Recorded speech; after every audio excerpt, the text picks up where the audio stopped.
একজন হাসিও নিয়ে মুখ বাঁধা অবস্থায় আমাকে আসিয়ে গলায় হাসুয়া ধরে বলে তোর কাছে কী আছে দে তাড়াতাড়ি দে।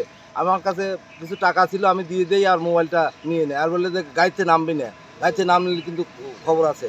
এই কথা বলে আমার পিছনে তাৎক্ষণিক মানে 2-1 মিনিটের মধ্যে একটা হাইক্স আসে।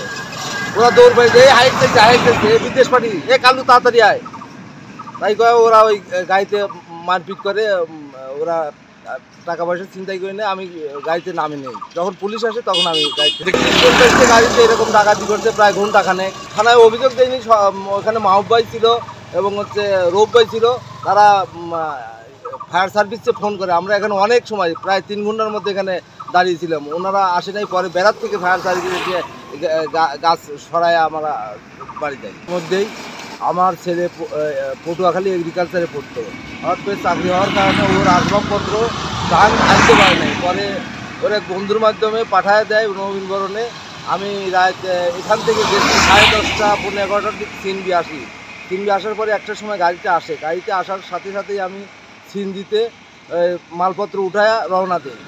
প্রচণ্ড কুয়াশা ছিল, আমি মনে করছি যে একটা ট্রাক দাঁড়াইছে আমার সামনে।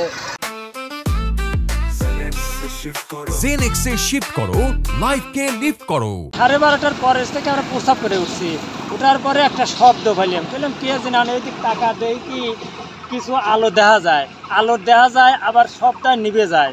মানে আমার এই মুরগো বাড়ি তো গরু টরু নিয়ে যায়, বড় বড় লাইট লাগে, এই কারণে আমার 2টা গরু নিয়ে গেছে এর আগে, কয়েক বছর আগে।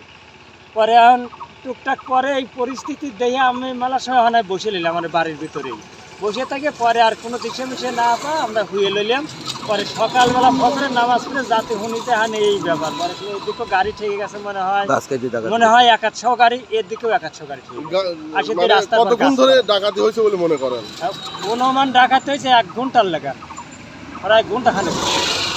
আমি তো মানে 20-30 মিনিট আমি ওখানে বসে আর বাড়ির ওই এরিয়ার ভিতরে বসে। আমি রাত্রে আমাদের চলাফেরা করাও খুব রিস্ক, আগে ছিল না, এখন আবার এই যে ডাকাতি শুরু হয়ে গেছে।